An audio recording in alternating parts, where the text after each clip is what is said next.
Hello YouTube world, Pretend Farmer here. Not a real farmer, just pretending. You know, being able to build a lean-to style shelter is a very handy thing to know how to do. And this goes way beyond the farm or the homestead.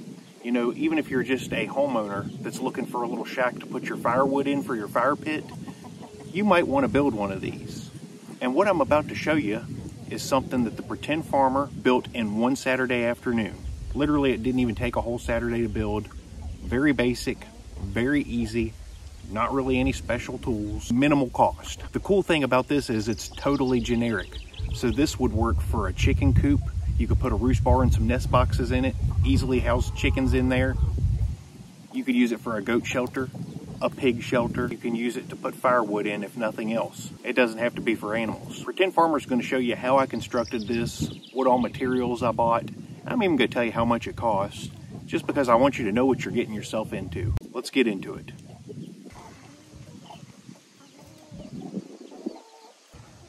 There she is.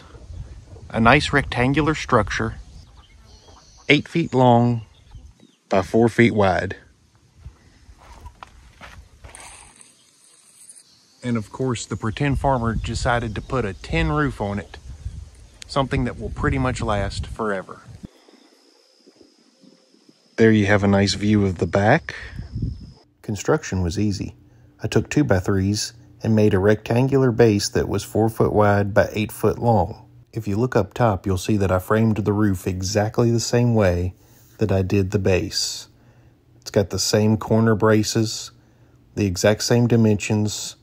I copycatted the same thing, and then I ran these 4 studs vertically up off the corners from the bottom and mounted the roof to it. The only thing different with the top is I've spaced studs about 2 feet apart just so I could screw the tin roof to it.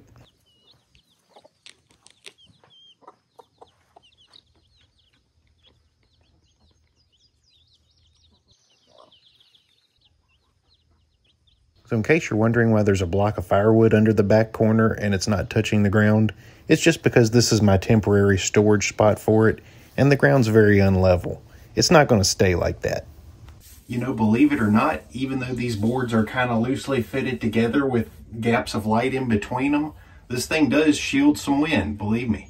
So here's what you're wondering now. Well, what did that cost to build this structure? First, let me say, this thing's pretty roomy.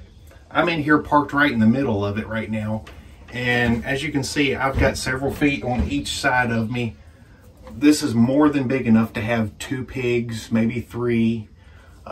To have 2 or 3 goats, probably 2 to be safe. But you could put 2 of just about any medium-sized animal in here, you know, pigs, sheep, goats. You could use it for turkeys. You could use this for ducks. You could use it for geese. You could use it for meat birds. You could put a nest box or a couple nest boxes in here, maybe a little bar for a roost bar, and you could easily house probably 7 or 8 chickens in this thing. This shelter is kind of a one shelter does all. And the reason that Pretend Farmer walled it in like I did, I left just a big enough opening to walk in and out of so that it's easily accessible. I can come in here, I can clean it out, I can put down fresh bedding if I want to, but yet at the same time, you know, you can come in here behind this wall and you can be protected from the elements. You're sheltered from the wind.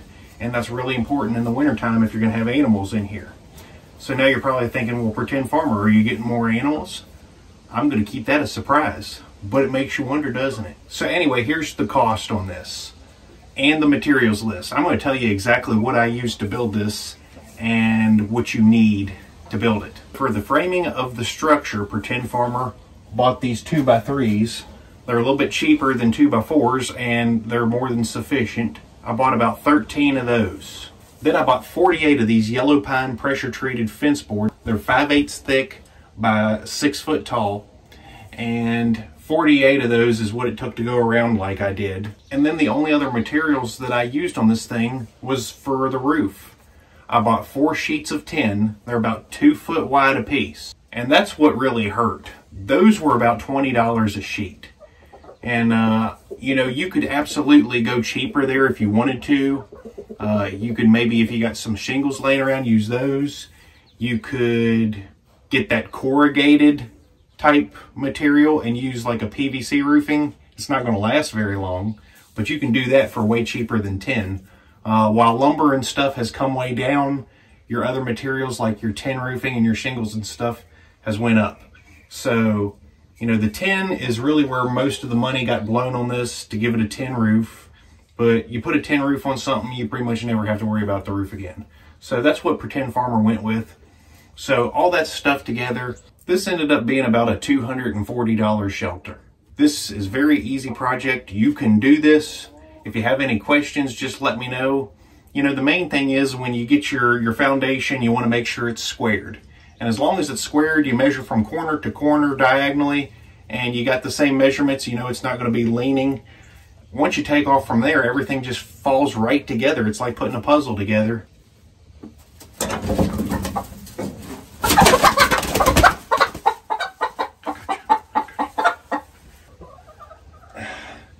The chickens love it in here.